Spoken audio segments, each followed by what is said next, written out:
Terpujilah Tuhan yang mempersatukan kita kembali pagi ini dalam saat teduh dalam edisi Sabtu 18 Juli 2020. Tema kita hari ini mengenal pohon dari buah dari Matius 7 ayat 15 sampai 23. Sebelum kita membaca firman, mari kita tunduk kepala, kita berdoa.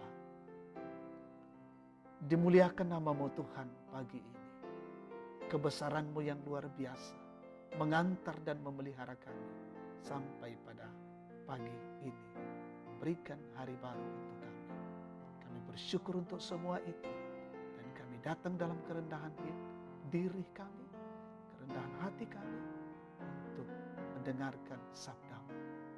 Sampaikanlah kepada kami dan kami terus bertumbuh menghidupi firman, menjadi pelaku firman. Layakkan kami dan kuduskan kami ya Bapa.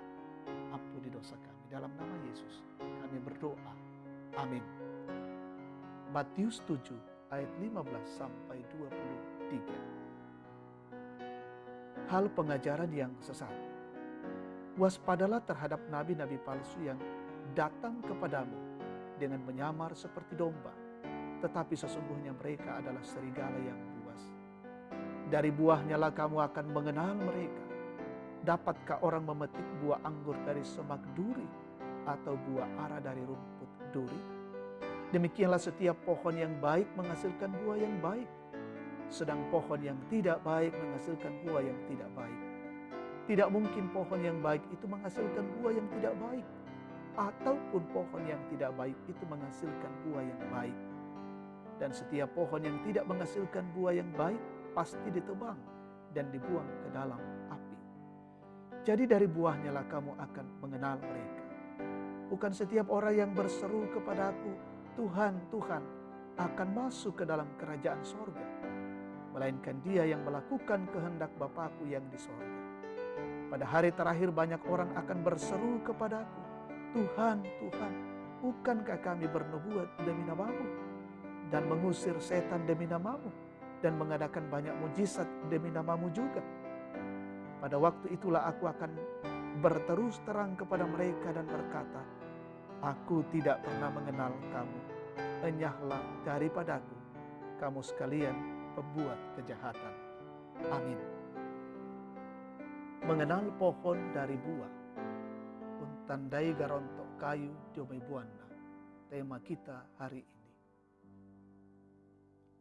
Jemaat yang Tuhan Yesus kasihi. Tidak semua jenis buah yang sama mempunyai kualitas rasa yang sama pula.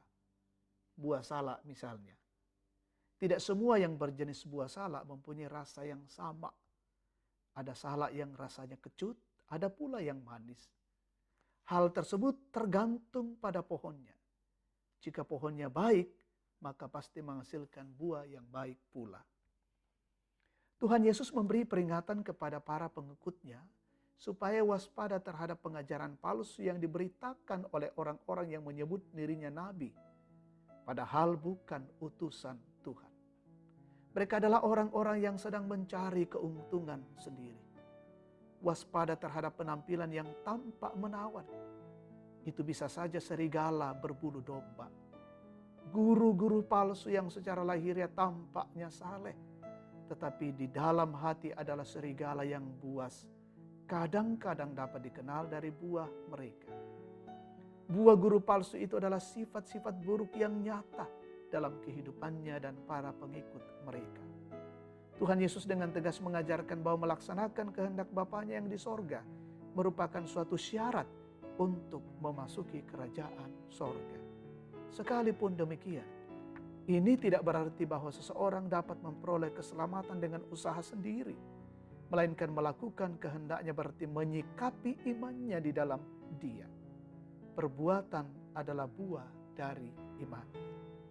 Saudara-saudara yang Tuhan kasihi, sebagai orang yang telah ditebus dalam Kristus, kita telah dibersihkan dari perilaku yang tidak memberi buah yang baik. Kehidupan kita mestilah menghasilkan buah. Pohon yang baik menghasilkan buah yang baik. Di dalam Kristus kita mempunyai peluang untuk menghasilkan buah yang baik jika kita selalu setia mengikuti kehendak-Nya. Jadilah buah yang baik. Amin. Kita berdoa.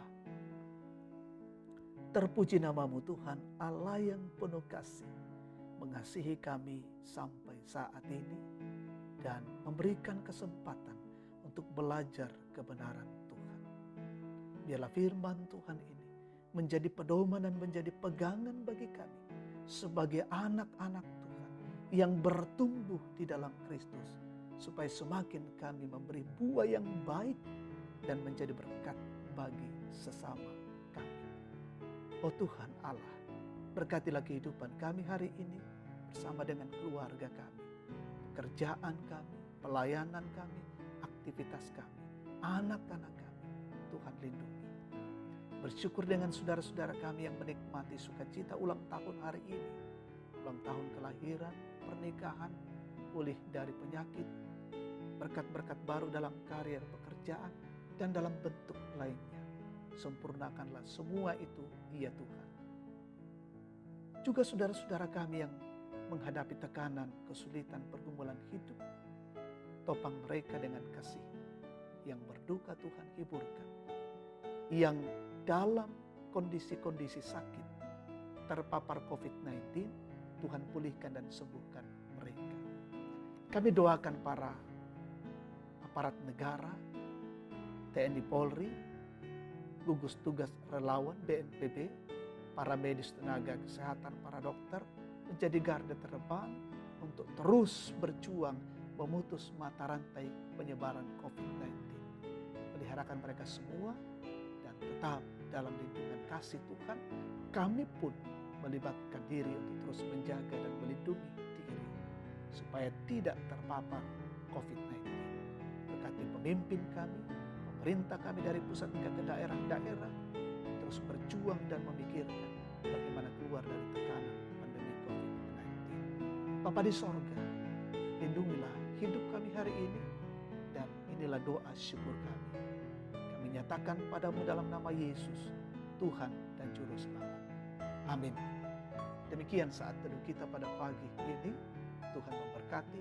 Salam sehat untuk kita sekalian.